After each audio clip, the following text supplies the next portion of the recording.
Alright, so hello everyone. You join me in the M2 after a little over 1,000 miles of a first impression. And being on this lovely back road, I'm going to start with the most important part of an M car, and that would be the engine.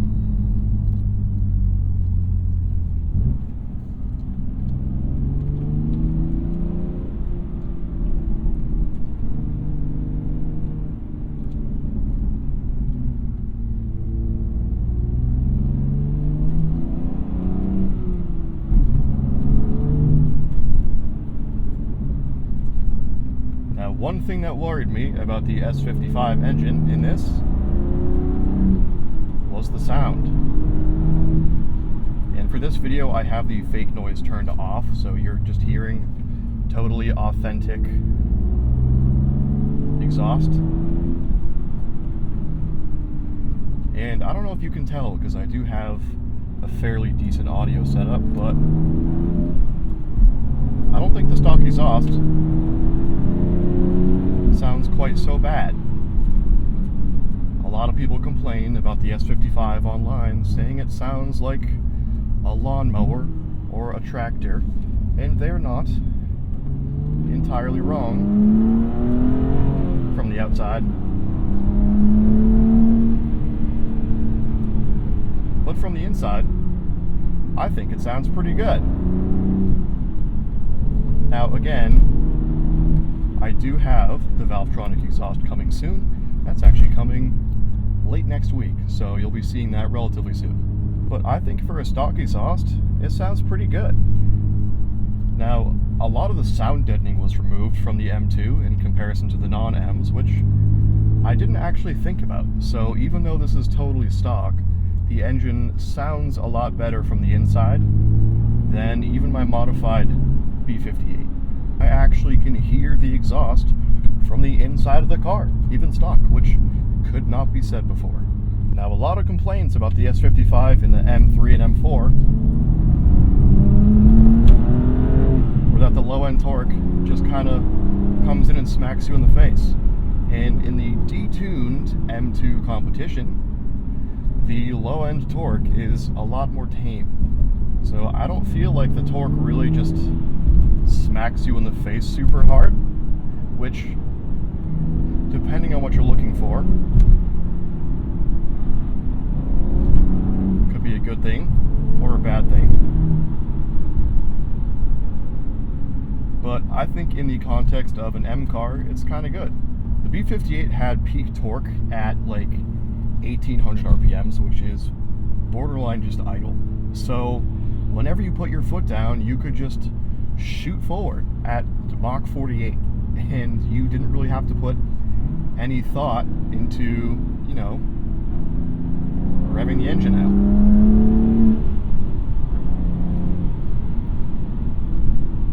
out. So that's actually one thing I sort of appreciate about the S55 is it doesn't really have that just absolutely absurd low-end just torque punch from idle. Now, is it still torquey? Obviously.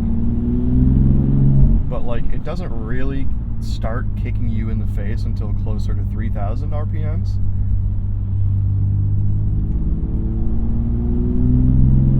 Like, right around there is when it kicks in, just shy of 3,000.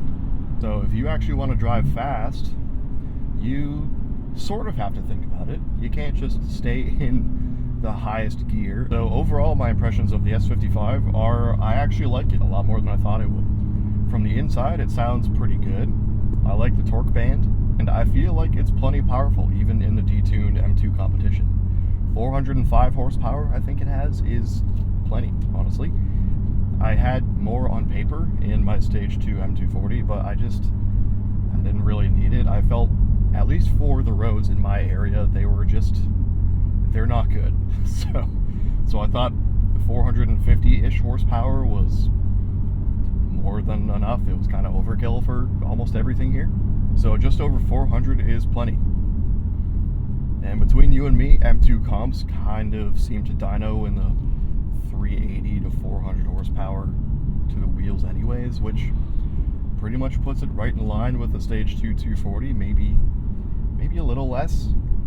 I've seen some drag races where the M2 loses just by a little bit to a Stage 2 B58, but it's not as drastic as the advertised numbers would make you believe. Now, obviously, right now I'm stuck behind old grandma in a gold Camry, so I can't show you much about the handling at this very moment. However, I can tell you a little bit about how it's been as a daily. A lot of people complain that the M2 competition is just absurdly stiff from the factory and the suspension is just god-awful. And for a while, I was prone to agree with that. The M2 comp comes from the factory with Michelin Pilot Super Sports, which are known to be very good high-performance tires, but they have a super-duper stiff sidewall. Even in comparison to newer tires like the PS4S, they're so much stiffer than the PS4S, from what I've heard. I've never driven a PS4S, so I could be wrong. However, I had the Pilot Super Sports on this car for a week, and I can tell you, the ride was pretty bad.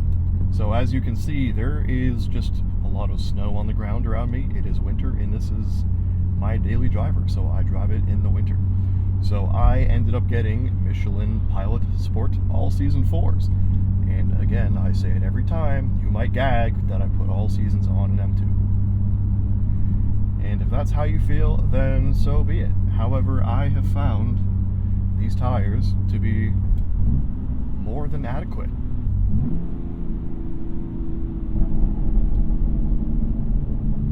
Can you hear those burbles? Maybe you can, maybe you can't, I don't know.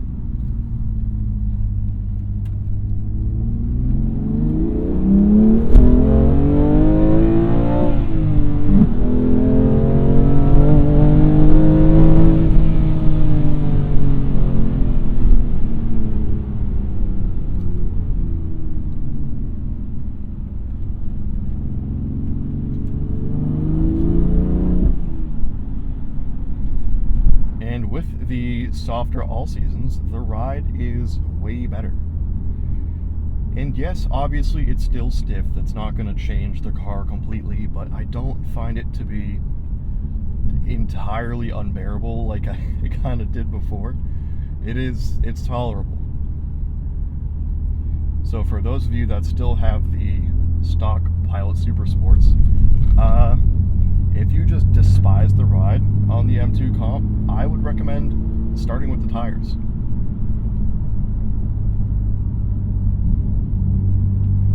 So now that I'm on a little bit of a freer road, let's talk about the rest of the handling. In comparison to the M-Lites and my M240, the steering in this car seems to be considerably better, at least from what I remember. I'm about 6 or 7 months removed from driving my 240. However, I remember the steering being just, oh Jesus Christ, I'm blind again.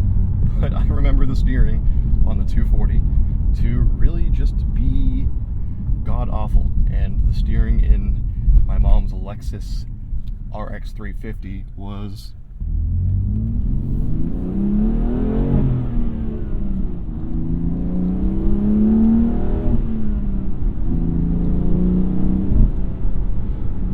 in my mom's RX 350 was borderline better than in the 240. Lighter, obviously, but not really much less feel. So I am happy to report the steering on the M2 is not night and day different. However, it is much improved. I don't know if it's a placebo, but the steering feel does seem to be a little more present, and it seems to dart a lot more than the 240 did. Now obviously that might be down to just the larger tires and the better suspension, but you know, overall I feel like the front end just feels so much better. Now that thing was just an understeer machine. If you pushed it even like 7/10, you could feel it just crying for mercy. Now I had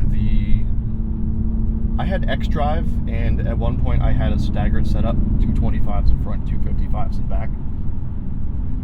So even with the summer tires with the 225s in front, it really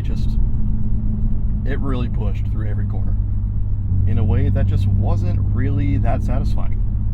Now, could it make the turns? Sure, but did it feel good while doing so? Not really. Speaking of rear-wheel drive, as you can see, snow and the all-season tires. I've had no issues with those tires, as I said before, and a lot of that might be down to the tires, and a lot more of that might honestly be down to the traction control in the M2. I mean, I can pretty much boot it in first gear, and the traction control is pretty good about not making you feel like the car is just neutering itself, but it does keep it, you know, moving in a straight line.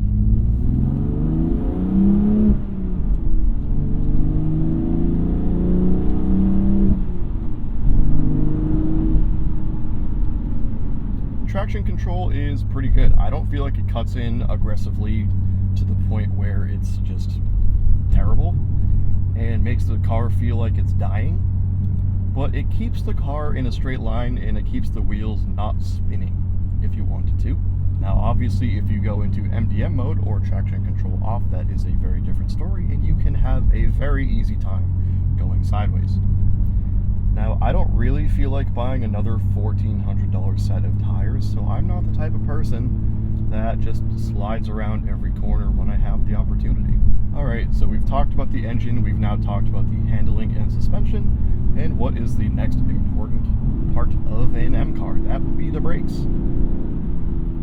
And historically, M cars are kind of let down by their brakes, at least from what I've heard from the community. But in the M2, I find the brakes to be very good. Again, comparing it to my 240, the brakes in that thing felt like you were braking through a bowl of soup. And you really didn't get much. It just kind of squished and squished and squished, and eventually the car stopped. This car is very much the opposite. Now, it took me so long to get used to the brakes on this thing because they are super duper touchy. The brakes are really good on this car, so even just the tiniest bit of pressure, you're really coming to a stop. So now I have yet to take this M2 on the track. I might one day. I'm not really a track driver. I've never done it.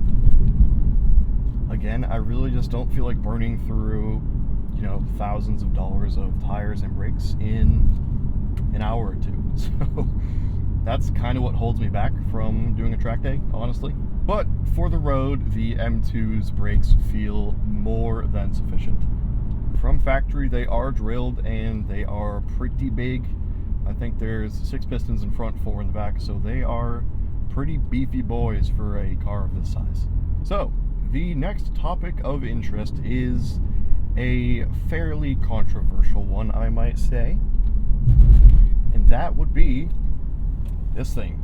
Can you see that with this camera angle? I don't know. I've never done this camera angle, so it might suck. But the transmission.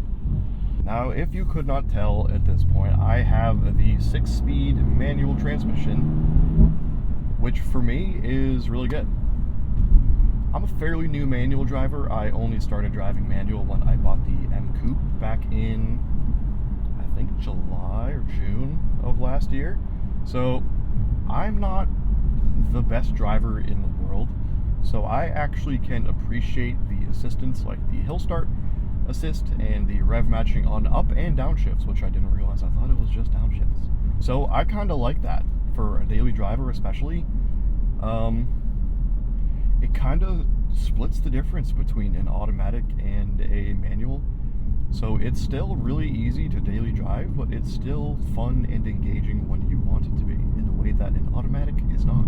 Now, I did test drive a DCT M2 in my search for one, and I came away a little bit underwhelmed. Now, my 240 had an XHP Stage 3 transmission tune, so when you hit that upshift paddle, that was upshifting. It was instant. Now, not that the transmission actually shifted slower, but the response to the paddles was delayed. So on my 240 with the tune, if you hit that upshift paddle, it was instant. It would shift. And in the M2, there was still a noticeable delay in the upshift, and I was kind of expecting more, honestly, in the M car. Now, obviously, that can also be fixed with a transmission tune, but I don't know. It didn't really wow me. Now, obviously, it was a great transmission, but it just wasn't as fun as I was expecting it to be. So I decided to go with the both loved and hated manual transmission. Now, like I said a minute ago, I came from the Z3M Coupe. If you watched my channel sometime last year, you will have seen that.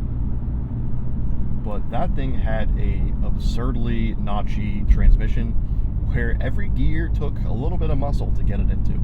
And this transmission, for better or for worse, is kinda the polar opposite of that. People who don't like it will call it mushy and rubbery and bad, and people who do like it will call it buttery smooth. Now, depending on your preference, you might like that, you might hate it. I'm kind of indifferent. Do I wish it was a little more positive on the shifting? Sure. What, does it bother me? Not really. It's still perfectly fun rowing through the gears. There are things you can do to make it better. There are short shift kits that are pretty popular, and you can replace some of the shifter bushings down underneath the car. And apparently that makes it a little more notchy and satisfying in and out of gear, and that might be something I consider at some point, but honestly, it's one of those things for me where it's probably not worth the time and the effort for a marginal improvement in feel. So yeah, I don't mind the manual transmission in this car.